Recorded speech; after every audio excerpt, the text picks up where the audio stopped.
देखिए, पॉलिटी में या हम कहें राज व्यवस्था में हम लोगों ने दो टॉपिक मेनली डिस्कस किए हैं, या तीन टॉपिक हम कहें। पहला हमने आपको समझाया था संवैधानिक विकास, और दूसरा जो बताया है संविधान सभा या संविधान बनने की प्रक्रिया, और तीसरा टॉपिक हमने उद्देशिका समझाया। अब यहां से अगर हम कहें तो एक बेसिक इंट्रोडक्शन से कई चीजें स्टार्ट हो रही हैं। मेन जो संविधान में दो हिस्सों में संविधान को पढ़ाया जाता है, एक भाग और दूसरा अनुसूची, और तीसरी अगर हम बात कहें तो भाग के जो अंदर नियम लिखे हैं उन्हें हम कहते हैं अनुच्छेद। तो हम बेसिक पहले बताते हैं कि संविधान में कितने भाग हैं, कितनी अनुसूचियां हैं और कितने अनुच्छेद हैं। अगर कोई पूछ दे समझ के लिए कि भाग क्या है तो इसे कई तरीके से समझा जा सकता है। जैसे एक पुस्तक हम समझ लें, विषय की किसी भी, सामान्यतः हम मान लेते हैं कि मैथ्स की एक पुस्तक है, और उसमें ये हम जानते हैं कि अर्थमेटिक मैथ होती है, फिर अलजेब्रिक होती है, या फिर हम कहें ट्रिग्नोमेट्री होती है। तो अर्थमेटिक में हमें पता है कि नंबर्स के बारे में हमें स्टडी दी जाएगी, अलजेब्रा में जाएंगे तो कुछ एक्सप्रेशन से बहुपद के बारे में बताया जाएगा, ट्रिग्नोमेट्री जाएंगे तो हमें एंगल मेजरमेंट और डिस्टेंस मेजरमेंट के बारे में बताई जाएंगे। सेम इसी तरीके से जब हम पॉलिटी में भाग की बात करते हैं तो उसमें एक विषय से संबंधित सभी प्रावधान एक साथ कलेक्ट कर दिए जाएं तो उन्हें हम क्या कह देते हैं, भाग। दूसरी बात हम कहें, अगर उनमें कोई पर्टिकुलर ठीक से रिलेशन है और एक साथ उन्हें सामूहिक रूप से हम रख दें तो वो क्या कहलाते हैं, अनुसूची। और उनके विशेष नियमों को जब हम डिवाइड कर देते हैं तो उन्हें हम क्या कह देते हैं, अनुच्छेद। कहना हम ये चाहते हैं कि ये अध्याय हैं एक विषय से संबंधित। और जैसे सपोज करो कि सभी अर्थमेटिक के जितने भी विषय हैं उन्हें एक साथ समाहित कर दें तो वो क्या हो गया, अनुसूची। समझे? और अगर पर्टिकुलर जैसे अब अर्थमेटिक में भी हम जाएंगे तो नंबर सिस्टम मिलेगा, डेसिमल मिलेगा, इस तरीके से बहुत से चैप्टर्स मिलेंगे, सबको इंडिविजुअल कर दें तो वो क्या हो गए, आर्टिकल्स। तो हम यहाँ जो समझाना चाहते हैं, कंफ्यूजन दूर होगा सबसे पहले कि विषय या भाग जो हैं वो कितने हैं संविधान में। अगर पूछा जाए पार्ट्स कितने हैं तो इनकी संख्या हम कितनी बताएंगे, 22। और अनुसूची के बारे में दो बातें याद रखेंगे कि मूल संविधान में अनुसूची कितनी थी, 8, लेकिन वर्तमान में कितनी है, 12। अनुच्छेदों के बारे में एक बहुत होता है कि दो फैक्ट है। अगर आज भी कोई पूछे कि कितने अनुच्छेद हैं तो आपका आंसर हमेशा होना चाहिए 395। लेकिन अगर वो वनडे एग्जाम जैसे उन्होंने पूछ लेते हैं गणना की दृष्टि से, आंकड़े की दृष्टि से, तो ये डेटा अपडेट होता रहता है। अभी तक 488 प्लस आर्टिकल्स बोले जा रहे हैं। देखिए कैसे, क्या हम बताना क्या चाहते हैं यहां पर, आप इस बात को समझें। आर्टिकल्स में 395 संख्या को कहीं पर भी चेंज हमने नहीं किया है। मीन्स ये है कि जितने आर्टिकल्स हमें, जैसे 21 है तो 21A जोड़ा है हमने, तो गणना में हम क्या इसे अलग काउंट करेंगे और इसे अलग काउंट करेंगे। इस तरीके से 450 या 488 प्लस आर्टिकल्स गए हैं, लेकिन संविधान में जो नंबर्स पड़े हैं उनकी संख्या आज भी कितनी है, 395। तो इसलिए अगर सिंपल क्वेश्चन पूछा जाए कि नंबर ऑफ आर्टिकल्स कितने हैं तो हमारा आंसर होगा 395। और अनुसूची कितनी है तो 12 शेड्यूल, और मूल संविधान में कितनी थी, 8, और पार्ट्स कितने हैं, 22।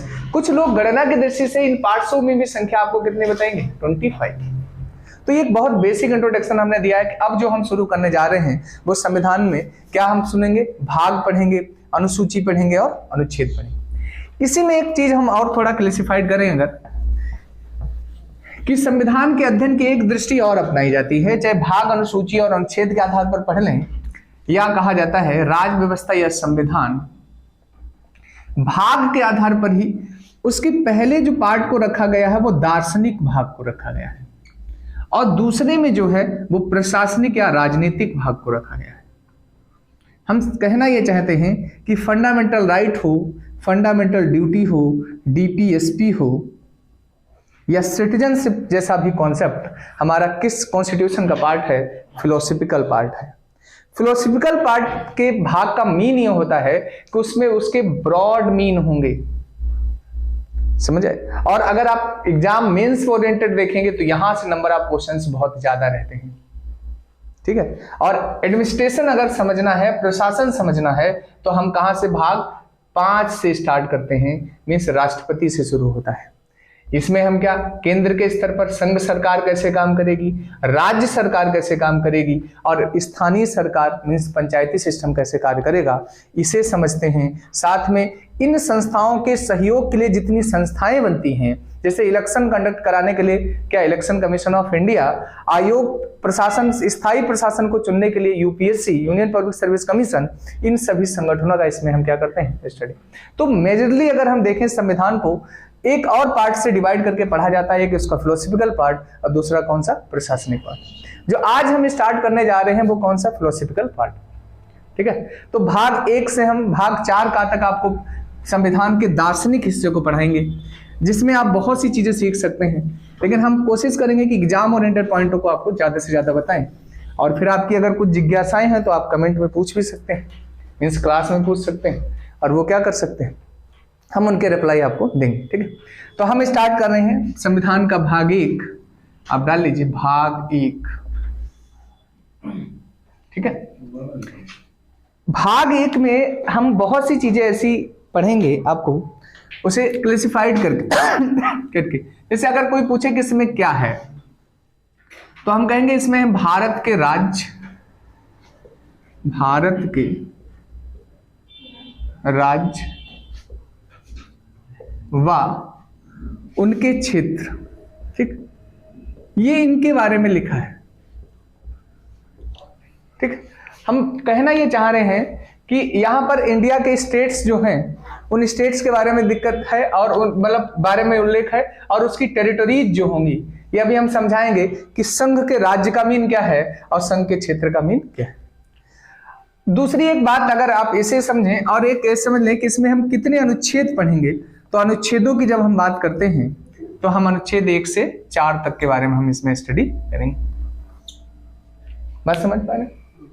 आर्टिकल 1 से लेकर आर्टिकल 4 तक।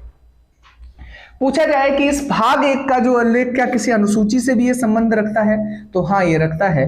किस शेड्यूल या किस अनुसूची से संबंध रखता है, तो अनुसूची 1, यानी जो राज्य है उस राज्य का कितना क्षेत्र कहां पर है, उसकी सीमाएं कितनी हैं, वो सब किसमें है, शेड्यूल 1। विस्तृत व्याख्या है। तो बहुत बेसिक बात करें तो क्या पढ़ने जा रहे हैं, भारत के राज्य एवं उनके क्षेत्र। हम पहले आपको कुछ कॉन्सेप्ट समझाना चाहते हैं जो हमारे आर्टिकल 1 से स्टार्ट होगा, तो आर्टिकल पर ही फोकस करेंगे। तो पहले डाल लीजिए अनुच्छेद 1, अनुच्छेद 1 आर्टिकल 1। इसमें यह कहा गया है भारत अर्थात इंडिया राज्यों का संघ होगा। लिख लेंगे, भारत अर्थात इंडिया राज्यों का संघ होगा, ठीक।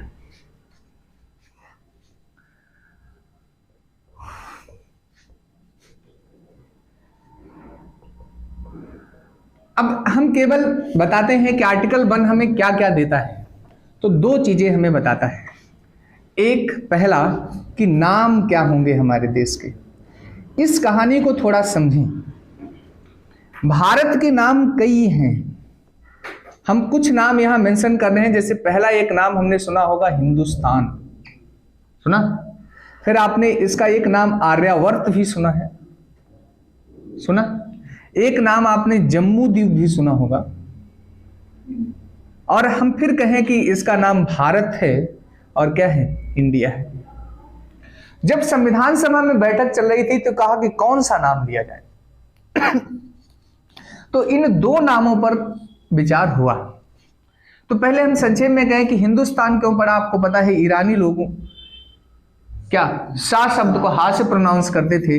तान में इस भूमि होता है, तो हिंदुओं की यानी एक विशेष कल्चर को लेकर उसका नाम क्या पड़ गया, आर्यों की भूमि के आधार पर क्या पड़ गया, आर्यावर्त।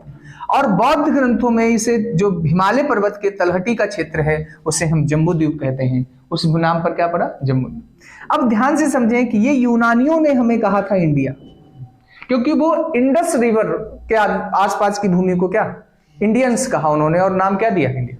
तो एक तो नाम इसलिए कहा कि इंडिया क्यों रखा जाए, क्योंकि इंटरनेशनल लेवल पर इंडिया नाम को बहुत ख्याति मिली हुई थी। यानी ब्रिटिशर्स जिस प्रोविंस पर शासन कर रहे थे उसे लोग इंडिया नाम से जानते थे ज्यादातर, ना कि किस नाम से जानते थे, भारत। और भरत नाम का एक राजा हुआ है जिसका अर्थ अखंडता से लिया गया, और अखंडता के अर्थ को चरितार्थ करने के लिए या सिद्ध करने के लिए हमने भारत नाम को रखा। तो भारतीय संविधान के अनुच्छेद 1 में भारत के 2 नाम हैं, भारत अर्थात इंडिया, राज्यों का संघ। तो पहला आर्टिकल सबसे पहले बताता है कि इन नामों में से कौन से नाम हमारे संविधान में हैं, और आज इंटरनेशनल लेवल पर दोनों नामों से पहचान है हमारी, भारत और इंडिया। सबको क्लियर इतना लिख लीजिए। दूसरा देखिए, हमने आगे उसमें लिखाया आपको कि राज्यों का संघ होगा।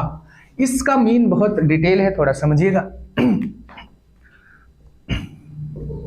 राज्यों का संघ होगा। अब यहां पर कहते हैं कि ये क्या बताता है, तो हमारे यहां की शासन की पद्धति बताता है। क्या बताता है ये पद्धति?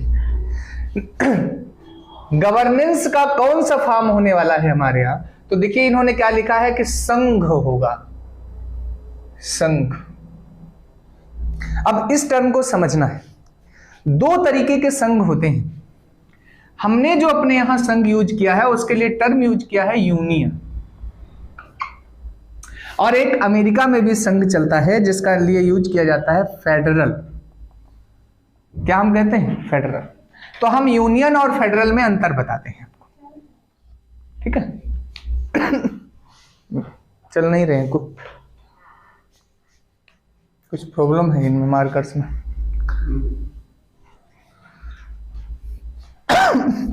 देखिए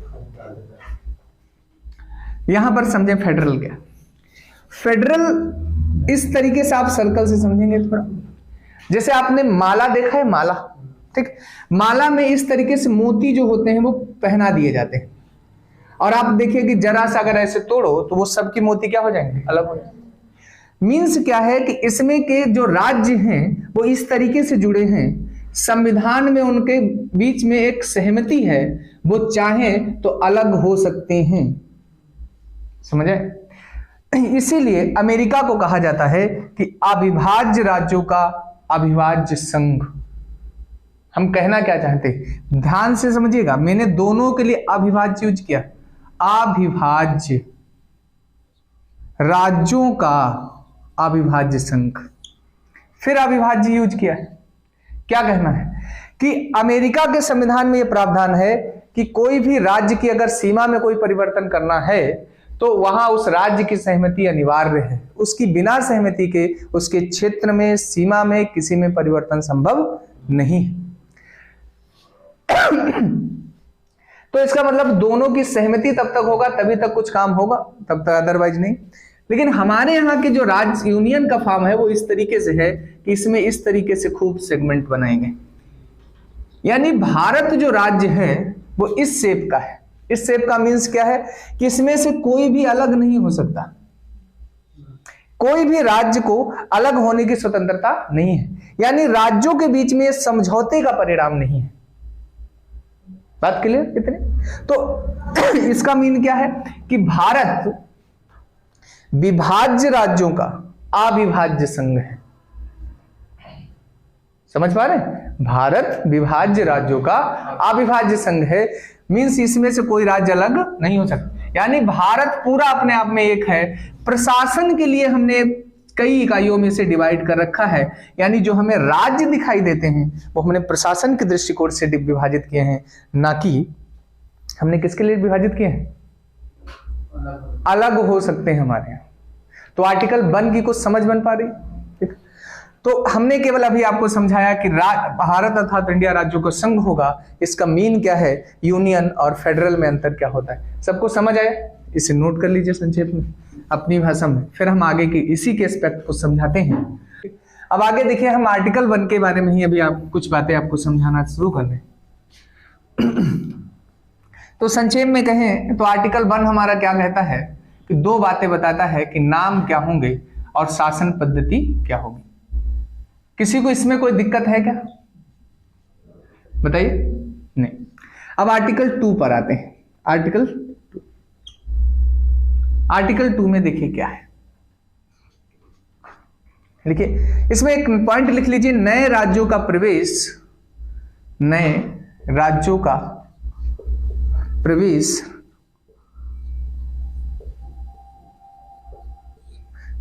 और स्थापना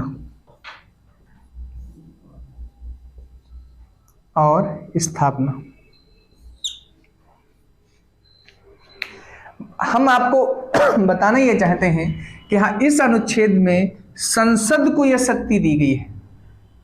ये कहा गया है कि जो क्षेत्र भारत का हिस्सा नहीं है वो भारत का क्या बन सकते हैं, हिस्सा बन सकते हैं।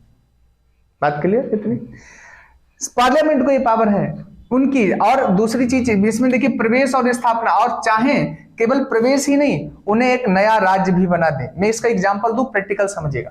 जब हम लोग स्वतंत्र हुए उसके बावजूद भी दो सत्ता हमारे यहाँ शासन कर रही थी, एक फ्रांस और एक आपने सुना होगा पुर्तगाल। बहुत स्पष्ट यहां से समझिएगा अंतर। आपको अगर याद हो दादर, दमन और गोवा, दादर नगर हवेली, दमन और गोवा, हमने गोवा को अलग से एक राज्य केंद्र शासित प्रदेश बना रखा है, बनाया। दमन द्वीप और दादर नगर को भी एक केंद्र शासित प्रदेश उस समय बना रखा था।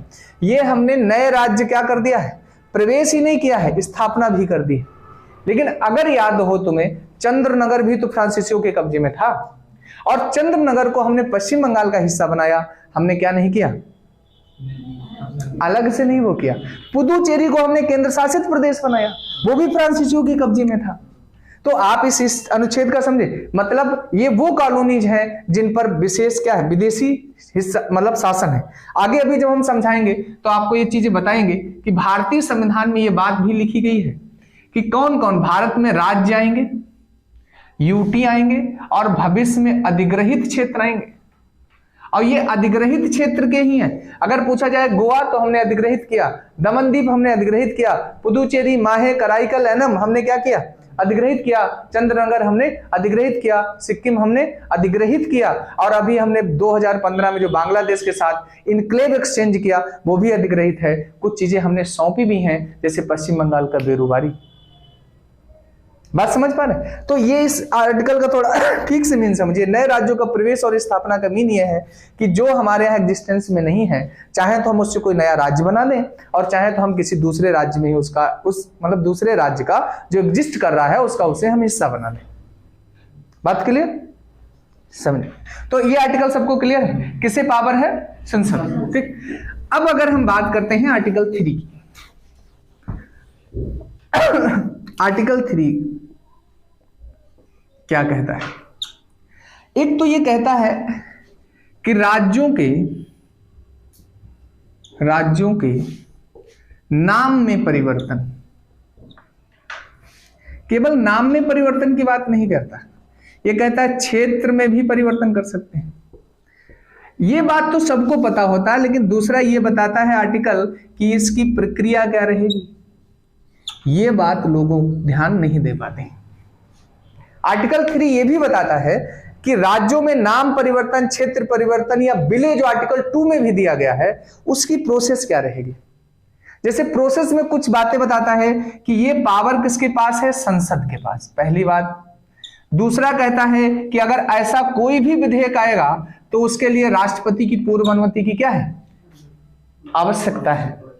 चौथी, अगर तीसरी बात की हम बात करें तो जिस भी राज्य से संबंधित वो क्षेत्र है उसकी क्या ले सकता है, सलाह ले सकता है, एडवाइस ले सकता है, लेकिन निश्चित समय में। चौथी बात बताता है कि वो सलाह मानने के लिए राष्ट्रपति बाध्य होगा नहीं। पांचवी बात ये भी बताता है कि अगर मान लीजिए कि उसके बाद संसद में कोई संशोधन किया तो पुनः इस कंपलसरी नहीं है कि उस राज्य की सलाह पुनः मांगी जाए। ये सब बातें बताता है आर्टिकल 3। बात समझे? और इन्हीं के आधार पर हमारे यहां आपको पता है कई राज्यों के नाम में परिवर्तन, कई राज्यों के क्षेत्र में परिवर्तन हुआ है। बात समझे? तो ये बातें आपको आर्टिकल 2 और आर्टिकल 3 समझ में आ रहे हैं सबको? कोई दिक्कत? अब जो आगे हम पढ़ाने जा रहे हैं आपको, आर्टिकल 4, वो और ज्यादा इंपॉर्टेंट है, ध्यान से समझेंगे इसे। आर्टिकल 4 कहता है कि आर्टिकल 2 या 3 में जो हम परिवर्तन कर रहे हैं, ये आर्टिकल 368 के तहत परिवर्तन नहीं माने जाएंगे। क्यों? आर्टिकल 1 पढ़ा है आपने? मैंने बताया कि हमारा संघ इस टाइप का है, हम प्रशासन की दृष्टि से चाहे जितनी इकाइयों में से क्या कर सकते हैं, विभाजित कर सकते हैं, इसमें से हम कुछ भी अलग कर नहीं रहे हैं। तो ये बहुत सामान्य प्रक्रिया होनी चाहिए, इसमें कोई विशेष संशोधन जैसी आवश्यकता होनी नहीं चाहिए। इसलिए वो ये कह रहा है कि 2 और 3 के तहत किए गए परिवर्तन अनुच्छेद 368 के तहत, मतलब संविधान संशोधन के तहत रखे नहीं जाएंगे। एकदम क्लियर ये बात क्लियर? तो मैंने अभी क्या आपको समझाया, अगर हम संक्षेप में कहें, बताइएगा। अच्छा बताइए, आर्टिकल 1 में क्या हमने सीखा कि नाम और शासन पद्धति, यही बताया। आर्टिकल 2 में अगर हम कहें तो हमने क्या सीखा? हाँ, नए राज्यों की प्रवेश और स्थापना। आर्टिकल 3 में हमने क्या सीखा? और प्रक्रिया हमने बताया। और आर्टिकल 4 में बताया कि यह संशोधन माने नहीं जाए। इतनी बात सबको क्या क्लियर हुई? अब देखिए, ये स्थिति होने के बाद हम जो दूसरा एस्पेक्ट इसमें भाग 1 से जो क्वेश्चंस पूछे जाते हैं, आर्टिकल 3 का ही डिटेल समझाते हैं। जब हमारे यहाँ ये प्रोविजन कर दिया गया कि हम किसी भी राज्य के क्षेत्र में नाम में सीमा में परिवर्तन कर सकते हैं, या 2 में कह दिया गया कि नए राज्य का गठन कर सकते हैं, तो कई जगह पर थोड़ा सीन समझिएगा कि भारत कैसा था जब हम स्वतंत्र हुए। ठीक, तो भारत को आपको पता होगा। अब हम हेडिंग बना लीजिए आप, राज्य पुनर्गठन, राज्यों का पुनर्गठन, ऐसे लिखो, राज्यों का पुनर्गठन।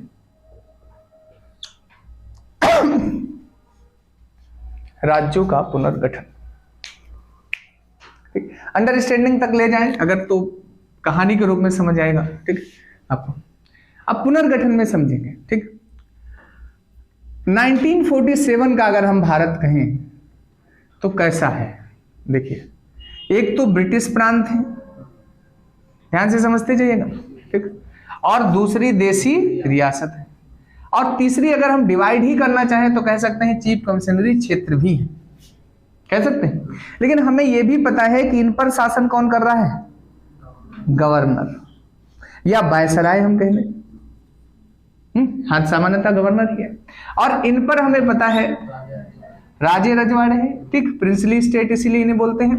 और हमें पता है ये दोनों क्राउन के अधीन है कि नहीं? इतना सबको समझ आ रहा है? ये 1947 के लिए इतनी बात लिख लो कि 1947 में भारत की स्थिति ये थी। 1950 जब हमारा संविधान लागू हुआ, तब राज्यों की 4 श्रेणियां बना दी गई। राज्य का, राज्य खा, और राज्य गा, और राज्य घा। जितने ब्रिटिश प्रोविंस हैं वो सब इसमें आ गए हैं। इसमें बड़ी देसी रियासतें आ गई हैं, और इसमें भी बड़ी और छोटी कुछ, और इसमें केवल एक आया है अंडमान निकोबार द्वीप समूह।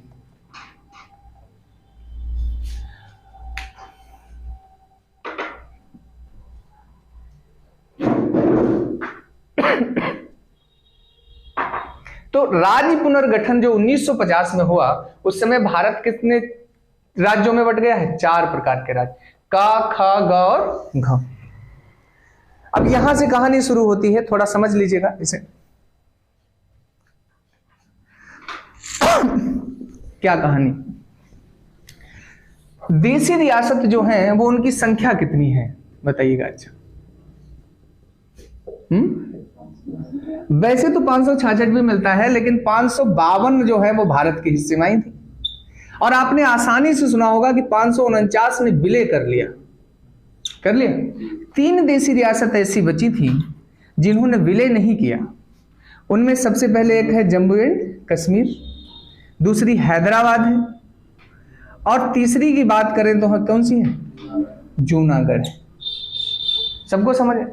और इन देसी रियासतों के विलय में जो दिक्कतें आई, तो फिर हमने पढ़ा था या पढ़े कि विलय पत्र पर हस्ताक्षर के द्वारा इसका हुआ। इसके लिए कहते हैं पुलिस कार्रवाई, ठीक है। और इसका किससे हुआ है? जनमत संग्रह। अब देखिए क्या हम समझाना चाहते हैं। ये जो देसी रियासतें हैं, जिन्होंने विलय कर भी दिया है, लेकिन ये देसी रियासतें अपनी सांस्कृतिक कल्चरल फैक्टर्स की वजह से स्वतंत्र राज्य की मांग करने लगी हैं। कुछ आर्थिक कारणों से किसकी मांग करने लगी हैं? जो 549 विलय हुई थी, वो भी किस चीज की मांग कर रही हैं? पृथक्करण की मांग। तो राज्यों के पुनर्गठन की प्रक्रिया शुरू किस लिए हुई? देसी रियासतों के पृथक पृथक राज्य की मांग के कारण। और कल्चरल में कौन सा? लैंग्वेज आएगी, धर्म आएगा, ये सब चीजें आएंगी, क्षेत्र भी आएगा। तो कहने का सीधा मीन हम बताना यह चाहते हैं कि भाषा के आधार पर राज्यों के गठन की मांग कहीं होगी, कहीं क्षेत्र के विकास के आधार पर होगी, ये सब चीजें होंगी। और यहीं से शुरू हो रही है राज्यों के पुनर्गठन की प्रक्रिया। तो कुछ सीन समझ में आया है कि 4 प्रकार के राज्य तो बन गए हैं, फिर भी अब अलग अलग राज्यों की मांग हो रही। जैसे सबसे पहला एग्जांपल मद्रास प्रोविंस, जो इस समय हम तमिलनाडु कहते हैं, उसमें तेलुगु भाषी लोग अलग राज्य की मांग कर रहे हैं, और वो राज्य सबसे पहले बनेगा भी, जिसका नाम होगा आंध्र प्रदेश। समझ में आ रही बात? तो हम क्या अब आगे आपको समझाने जाने।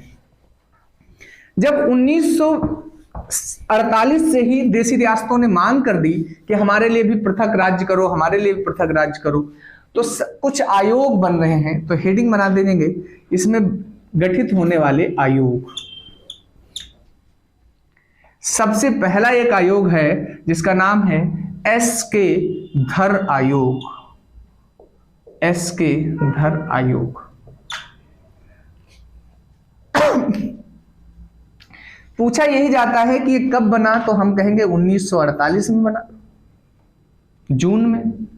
और दिसंबर 1948 में इसने अपनी रिपोर्ट क्या कर दी? सौंप दी। लिख लिया। पूछा इससे ये गया कि क्या भाषा के आधार पर राज्यों का गठन किया जा सकता है, तो इसने कहा कि नहीं, प्रशासनिक आधार पर आप कर सकते हो। किस आधार पर माना है? प्रशासनिक आधार पर। प्रशासनिक आधार। ये पहला आयोग था, ठीक है। लेकिन इसकी जब रिपोर्ट से सहमत नहीं हुए, कई जगह पर आंदोलन बढ़ने लगे, और उन आंदोलनों को दबाने के लिए एक बहुत प्रमुख नेताओं की एक टीम बनाई गई, जिसे दूसरी कमेटी हम कहें जेबीपी कमेटी कहा गया। जेबीपी। इसमें कई बार प्रश्न पूछा गया है। पहली बात तो क्रोनोलॉजी में सबसे पहले एस.के. धर, फिर कौन सी आएगी? जेबीपी। इसमें कौन? जे से हैं जवाहरलाल नेहरू, नाम लिखते जाएंगे, जवाहरलाल नेहरू। बी से हैं वल्लभ भाई पटेल, और इससे हैं पट्टाभी सीतारमैया। पट्टाभी सीतारमैया। गठन 1949 में है। इससे भी कहा क्या भाषा के आधार पर राज्यों का गठन कर सकते, तो इसने भी कहा नहीं। किसके आधार पर कहा? प्रशासनिक आधार पर। बात समझ में? देखिए, मद्रास जो मैंने प्रांत की बात की है दक्षिण भारत में, वहां पर एक कांग्रेसी ही नेता है, बहुत बड़े समाजवादी और सोशलिस्ट टाइप के हैं, जिनका नाम है पोट्टी श्री रामल्लू। क्या नाम है? पोट्टी श्री रामल्लू। इनका नाम लिख लें आप, पोट्टी श्री रामल्लू। इन्होंने 56 दिन का अनशन रखा था, और इसमें इनकी मृत्यु हो गई, जिसकी वजह से वहां बहुत आक्रोश आ गया।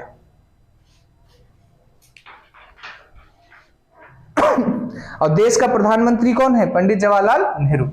पंडित जवाहरलाल नेहरू को मजबूरी बस 1 अक्टूबर को उस शांत करने के लिए आक्रोश को 1953 में पहले राज्य के गठन की घोषणा करनी पड़ी, जिसका नाम है आंध्र प्रदेश। ये तेलुगु भाषियों के लिए पहला भाषा के आधार पर गठित राज्य है। 1 अक्टूबर 1953 को किस राज्य का गठन हो गया? आंध्र प्रदेश। पोट्टी श्री रामल्लू ने एक ऐसी नींव रख दी है कि अब पूरे भारत में भाषा के आधार पर राज्यों के गठन की मांग तीव्र हो जाएगी, जिसकी वजह से एक नया आयोग गठित होगा, जिस आयोग का नाम है, लिखेंगे फजल अली आयोग। फजल अली आयोग।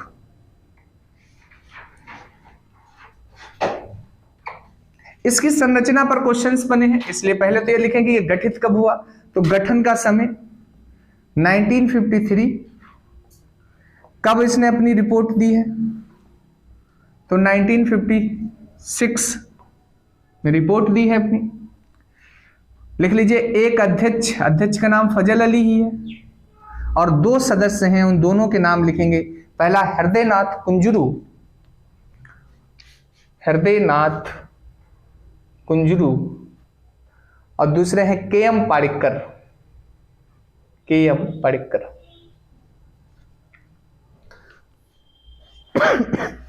हृदयनाथ कुंजरू, दूसरे कौन है, के.एम. पारिक्कर। लिख लिया। अब देखिए इन्होंने क्या कहा, पूछा जाए कि क्या भाषा के आधार पर राज्यों के गठन को स्वीकार किया, तो आप कहेंगे हां। यहां पर ध्यान से सुनिएगा, भाषा के आधार पर राज्यों के गठन को इन्होंने स्वीकार किया है, लेकिन एक भाषा एक राज्य के सिद्धांत को अस्वीकार किया है। समझे? किस लिए? क्योंकि भारत में एक कहावत कही जाती है कि भारत में कोस कोस पर पानी बदले 4 कोस पर वानी, यानी इतने छोटे छोटे राज्य हो जाएंगे, बहुत छोटे छोटे क्षेत्र में क्या होगा, भाषा के आधार पर राज्य। इसलिए भाषा के आधार पर राज्यों के गठन को तो स्वीकार किया, लेकिन एक भाषा एक राज्य के नहीं। क्या क्या कहा कि देश की एकता पर फोकस किया जाए। दूसरा कहा कि देश का विकास कैसे होगा, आर्थिक कारण देखे जाए। और तीसरा कहा कि सांस्कृतिक विकास या सांस्कृतिक पहलुओं को भी ध्यान में रखा जाए। ये बातें बोली हैं किसने, फजल अली ने। और इस आधार पर इन्होंने 16 राज्य और 3 केंद्र शासित प्रदेशों के गठन की सिफारिश दे दी। ये बात प्रश्न पूछे जा चुके हैं सब, एक भी पॉइंट मैंने ऐसा नहीं मेंशन किया है जो पेपर में नहीं पूछा गया। अब देखिए फजल अली ने तो ये कह दिया कि इतना इतना कर दो, तो भारत में संसद में क्या हुआ, एक संशोधन आया जिसका नाम संविधान संशोधन है, लिखेंगे 7वां संविधान संशोधन। 7वां संविधान संशोधन।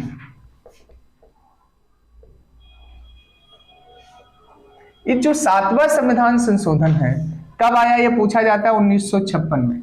इसका नाम है राज्य पुनर्गठन अधिनियम 1956।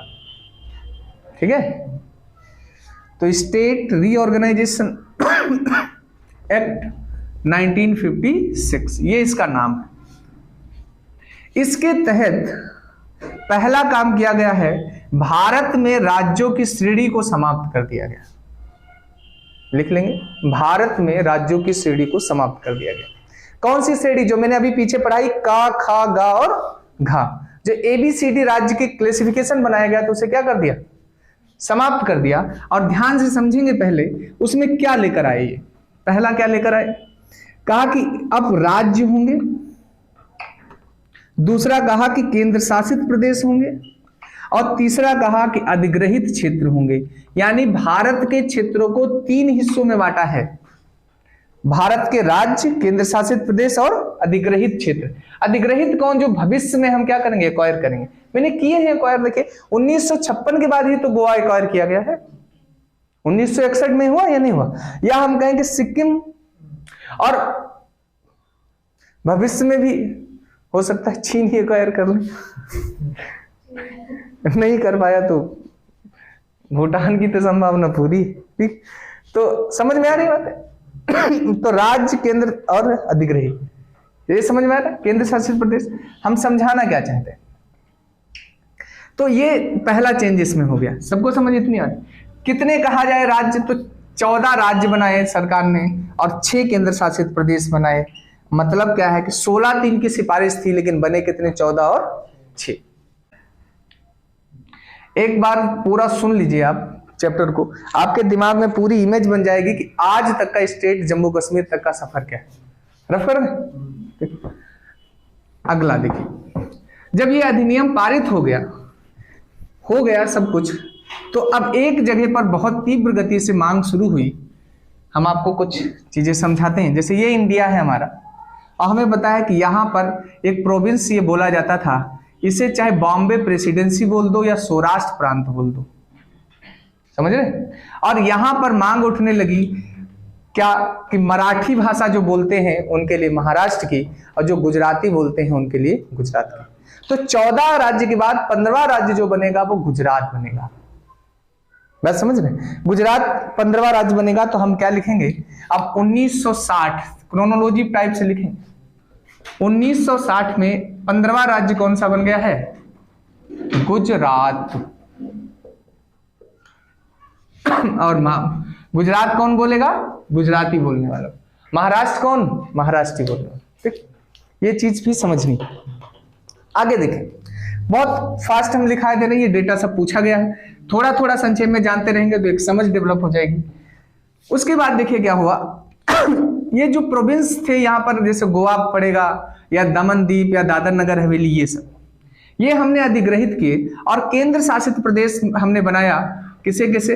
एक तो दादर नगर हवेली को एकदम अलग बनाया पहले हमने केंद्र शासित प्रदेश के रूप में, दादर नगर हवेली। और फिर हम किसे लेकर आए?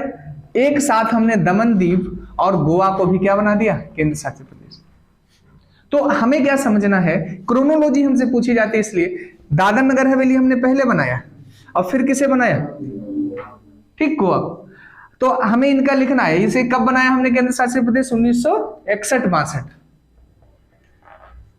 ठीक, 1961-62। तो लिख लीजिए, दमन दीप और गोवा को हमने मिलाकर क्या बनाया? यहीं पर नोट बना के लिख देना कि 30 मई 1987 को गोवा को पूर्ण राज्य का दर्जा दे दिया। पूर्ण राज्य का दर्जा दे दिया। अब देखिए नॉर्थ ईस्ट समझते, जैसे ये इंडिया है, इधर नॉर्थ ईस्ट वाला जो एरिया है, यहां पर नागा पहाड़ी और असम के तौसांग प्रांत के कुछ क्षेत्र अलग राज्य की मांग कर रहे थे। तो हमने क्या किया कि 1963 में एक नए राज्य और बना दिया जिसका नाम क्या है? नागालैंड। तो लिखते जाइए क्रोनोलॉजी में। अगला 1963 में कौन सा बन गया? नागालैंड। इनकी सबकी कहानियां हैं, अगर आप इच्छुक होंगे तो हम डिटेल में बताएंगे कि यहाँ क्या कॉन्फ्लिक्ट था, क्यों मांग हुई, ये सब कुछ। पेपर के हिसाब से केवल हमें इतना ही पता होना चाहिए। दूसरा समझिए, इंडिया में ही आपको पता है, अगर हम इसे देखें, ऊपर जब हम आएंगे तो ये क्षेत्र इधर पड़ेगा, इसे पेप्सू बोलते थे, पेप्सू। और पेप्सू में क्या है? एक अलग राज्य की मांग हो रही है। एक गठित आयोग, ये पेपर में पूछा गया हाल में कि शाह आयोग कब गठित हुआ? 1966 में। क्या हेडिंग बनाएंगे? शाह आयोग कब गठित हुआ है? 1966। और इसने एक सिफारिश रिकमेंडेशंस की हैं कि जो हिंदी बोल रहे हैं उनसे एक राज्य बनेगा जिसका नाम है हरियाणा, और जो पंजाबी बोल रहे हैं उनसे बनेगा क्या? पंजाब। ठीक, और इसी में उसने कहा कि केंद्र शासित प्रदेश बनेगा जिसका नाम क्या है? चंडीगढ़। और इसी में उसने कहा जो एक पहाड़ी प्रांत, जो पहाड़ी क्षेत्र है, उससे बनेगा हिमाचल प्रदेश। और यही हिमाचल प्रदेश 1971 में पूर्ण राज्य का दर्जा ले जाएगा। इतनी बातें मेंशन करेंगे कि शाह आयोग के रिकमेंडेशन से 2 स्टेट की पहले मांग हुई, कौन से? हरियाणा और पंजाब। वहीं से एक यूनियन टेरिटरी निकला जिसका नाम क्या है? चंडीगढ़। और पहाड़ी क्षेत्र हिमाचल प्रदेश बनाया गया, जिसे 1971 में पूर्ण राज्य का दर्जा दिया।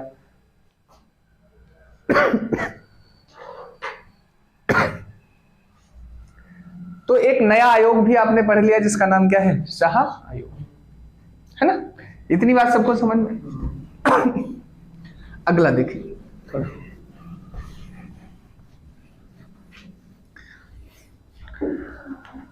हम बात अगर करें उसके बाद 1966 तक का, जब ये सफर तय हुआ, 1971 में हिमाचल प्रदेश बन गया, तो 1972 में 3 स्टेट बनाए गए। एक मणिपुर, एक त्रिपुरा और एक मेघालय। ये 3 राज्य बने।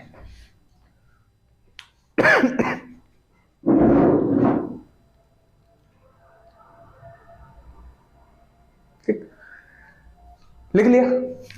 1975 की अगर हम बात करें, हालांकि 74 से शुरू होता है, 1975 में हमने 36वें संविधान संशोधन से एक नया राज्य विलय कर लिया जिसका नाम क्या है, सिक्किम।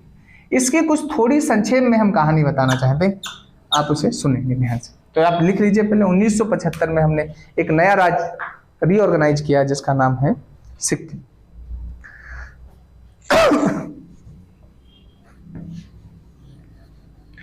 सिक्किम लिख लिया।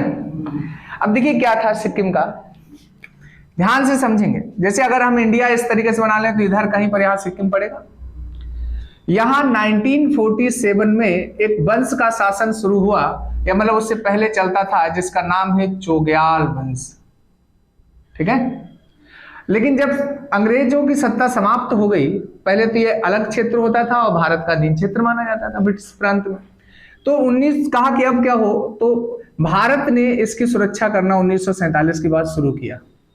उसने 3 मुद्दे इसके केवल लिए थे अपने, कहा कि हम तुम्हारी रक्षा करेंगे, तुम्हारा हम संचार देखेंगे और तुम्हारे विदेशी मामले भी हम देखेंगे। ये स्थिति ही सिक्किम के साथ हमारी चल रही थी। तो फिर उसके बाद 1974 में एक अमेंडमेंट संसद में हुआ जिसका नाम है 35वां संविधान संशोधन। तो हमने इसे संबद्ध राज्य घोषित किया। संबद्ध राज्य मतलब वो सभी प्रक्रियाएं अब यहां पर कराई जाएं जो भारत की डेमोक्रेसी में चल रही हैं, और उन डेमोक्रेसी की प्रोसीजर के तहत यहां पर एक मतदान कराया गया। और मतदान में लोगों ने चोग्याल वंश के शासन को समाप्त करने के पक्ष में मतदान किया। और जब वो मतदान हुआ तब उस मतदान से निष्कर्ष ये निकला कि अब सिक्किम को क्या दे दिया जाए, पूर्ण राज्य का दर्जा। तो हमने 36वें संविधान संशोधन द्वारा एक नई अमेंडमेंट भी हम आगे आपको पढ़ाएंगे कि एक 371 एक आर्टिकल जोड़ा, और इसके लिए सिक्किम के लिए कुछ विशेष प्रोविजन किए, और हमने सिक्किम को भारत का राज्य का क्या बना दिया, दर्जा दे दिया। तो संक्षेप में समझ आ रहा है वहां चोग्याल वंश का शासक था और क्या क्या इसकी कहानी है। 1947 से ही हमारे पास इसका रक्षा, विदेशी मामले और संचार था। सबको क्लियर है? ठीक। तो जब 1975 में स्टेट बन गए तो 1987 में लिखेंगे मिजोरम और अरुणाचल प्रदेश राज्य बनाएंगे। 1987 दो हैं, एक मिजोरम, इसकी भी बहुत इंटरेस्टिंग कहानी है, और अरुणाचल प्रदेश।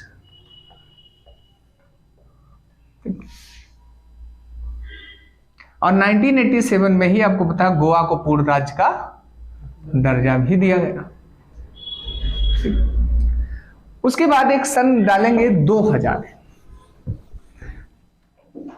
सन 2000। इसमें डेट भी पूछी जाती है, इसके लिए एक ट्रिक याद रखेंगे, CUJ।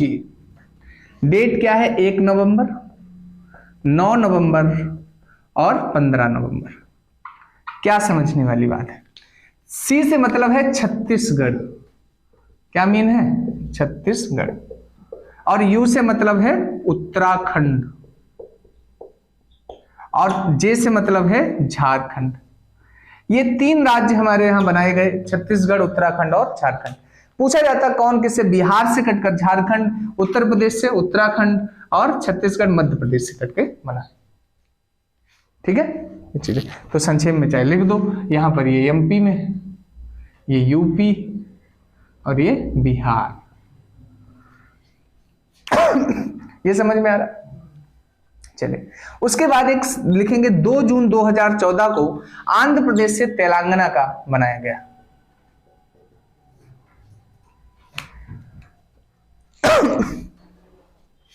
और अधिनियम के भांति देखें तो जम्मू कश्मीर को 2 राज्य केंद्र शासित प्रदेशों में डिवाइड किया गया है 5 अगस्त के, नहीं तो 31 अक्टूबर उसकी ऑथेंटिक डेट है 2019। लिख लेंगे 31 अक्टूबर 2019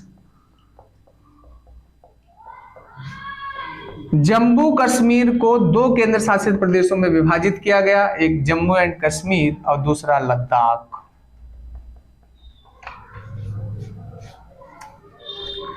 और 26 जनवरी 2020 को हमारे गृह मंत्री ने ये घोषणा कर दी कि ये पढ़ने में थोड़ा ठीक नहीं लगता अलग अलग, तो उन्होंने कहा कि दादर नगर हवेली और दमन दीप दोनों केंद्र शासित प्रदेश एक ही केंद्र शासित प्रदेश रहेंगे। इस तरीके से अगर हम भारत के सफर की बात करें, आज 28 राज्य और 8 क्या हैं केंद्र शासित प्रदेश, यूनियन टेरिटरी हमारे यहाँ है। हमारे यहाँ एक मामला उठा, हालांकि 1950 से ही, जैसे हमने आपको क्या बताया, एक आपने नाम सुना होगा रेडक्लिफ। रेडक्लिफ एक व्यक्ति थे जिन्होंने भारत और पाकिस्तान की सीमाएं तय की थी। 1947 में ये आए और इन्होंने क्या किया कि सीमा में जो भी जैसा चाहा वैसा खींचा और चले गए, है ना। उसकी वजह से दिक्कतें बहुत हुई, ये कि बाद में सीमाओं को लेकर बड़े विवाद हो गए।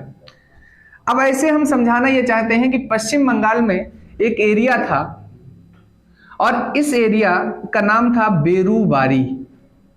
क्या नाम है? बेरूबारी। भारत सरकार ने इस एरिया को, उस समय उसे पाकिस्तान कहते थे, जो इस समय बांग्लादेश कहा जाता है, पूर्वी पाकिस्तान, उसे 1958 में सौंप दिया। तो कुछ हमारे यहाँ जो याचिका करता थे, उन्होंने भारत सरकार पर इस प्रश्न को उठाना शुरू कर दिया कि क्या संसद किसी भी क्षेत्र को किसी दूसरे देश को सौंप सकती है। तो इस बेरूबारी मामले 1960 में जजमेंट आया कि संसद ऐसा नहीं कर सकती है। कहा कि कब तक नहीं कर सकती? कहा कि जब तक अनुच्छेद 368 के तहत संविधान में संशोधन ना कर दे। यानी कर तो संसद ही सकती है, लेकिन कब संसद करेगी? जब वो अमेंडमेंट करे आर्टिकल 368 के तहत। तो हम अभी कहानी आपको बता रहे थे बेरूबारी की, तो यहां से समझ में आ रही थोड़ी, अभी ये कहानी खत्म नहीं हुई थोड़ा। बेरूबारी 1960 में सुप्रीम कोर्ट का जजमेंट क्या आ गया है कि सौंप तो सकते हो, लेकिन ऐसे सौंप नहीं सकते। लेकिन एक चीज और समझ, फिर बाद में 1969 में यही सुप्रीम कोर्ट ने यह कहा कि कार्यपालिका का मतलब समझ में, मंत्रिपरिषद की केवल बात कर रहा है। इंदिरा गांधी है इस समय सत्ता में। कह रहा कि कार्यपालिका चाहे तो सीमा विवाद को निपटाने के लिए, जैसे बाउंड्री पर अगर कोई डिस्प्यूट है यहां या यहां, सीमा विवाद को निपटाने के लिए वो केवल क्या कर सकता है? सीमा विवाद को निपटाने के लिए कोई संशोधन की आवश्यकता नहीं है, कोई भी समझौता कर सकता है और इनक्लेव जो क्षेत्र हैं उन्हें एक्सचेंज कर सकता है। बात समझे? फिर उसी के तहत आपको पता हो, लैंड बाउंड्री एग्रीमेंट हमारे यहां हुआ 1974 में, और इसके तहत 101 और 56, मतलब क्या, एक लगभग हम कहें कि 170-80 के करीब के इनक्लेव जो थे वो बांग्लादेश और भारत के बीच में एक्सचेंज होने थे। लेकिन वो धीरे धीरे एक्सचेंज ना हो पाए, क्योंकि कई बार होने की संभावनाएं आई और उनमें प्रॉब्लम्स आती रही। फिर अंततः हम कहें कि 2011 में पूरा प्रोस्पेक्ट तैयार हो गया कि कैसे एक्सचेंज होंगे। फिर भी आपको पता है देश में कुछ ऐसी स्थितियां बनी और नहीं हो पाया। तो आपने सुना हो 100वां संविधान संशोधन 2015 में हमने बांग्लादेश के साथ सीमा विवाद को निपटाया है, और उसमें 2 काम किए हमने। 101 इनक्लेव उन्हें सौंपे और 56 लिए, और 6.1 किलोमीटर की जो सीमा थी, जो हमारे और बांग्लादेश के बीच तय ही नहीं थी, वहां पर कहां से बांग्लादेश शुरू होता और कहां से इंडिया, वो सीमा को भी क्या किया गया? तय किया गया। तो हम समझाना ये चाहते हैं, आज की स्थिति ये है कि कार्यपालिका हमारे यहाँ कोई भी एनक्लेव एक्सचेंज कर सकती है, ठीक। लेकिन जब एक्सचेंज होगा तो उसके लिए अमेंडमेंट होगा, और एक्सचेंज के लिए जो प्रोसीजर है उसके लिए कोई अमेंडमेंट की आवश्यकता होगी नहीं। बात समझ में आ रही? तो हम यहां तक समझाना ये चाहते हैं। पेपर के लिए केवल 2 कॉन्सेप्ट यहां पर फैक्ट इंपॉर्टेंट है। एक, बेरूबारी मामला जो है वो नवा संविधान संशोधन के तहत गया। बेरूबारी किसके तहत सौंपा हमने? नवा। तो लिख लीजिए, बेरूबारी पाकिस्तान को हमने सौंपा था नवे संविधान, और 100वां संविधान संशोधन हमारा किससे है? बांग्लादेश के साथ, बांग्लादेश के साथ। तो हमने आपको ये इतना बताया। नाम परिवर्तन में भी कुछ क्वेश्चंस पूछे गए। सबसे पहले 1950 में हमने नाम परिवर्तित किया। संयुक्त प्रांत जानते हैं किसे कहते थे? हाँ, और उसका नाम क्या रख दिया? यूपी। ऐसे ही मद्रास, मद्रास को हमने तमिलनाडु कहा, त्रिवेंद्रम को हमने केरल कहा या तिरुवनंतपुरम को, मैसूर को हमने कर्नाटक कहा। यानी ये सब आर्टिकल 3 के तहत हो रहा है, समझ रहे? या हम कहें 2006 में उत्तरांचल कहते थे उत्तराखंड को, तो हमने उत्तराखंड कहा। और पांडिचेरी को हमने क्या कहा? पुदुचेरी कहा।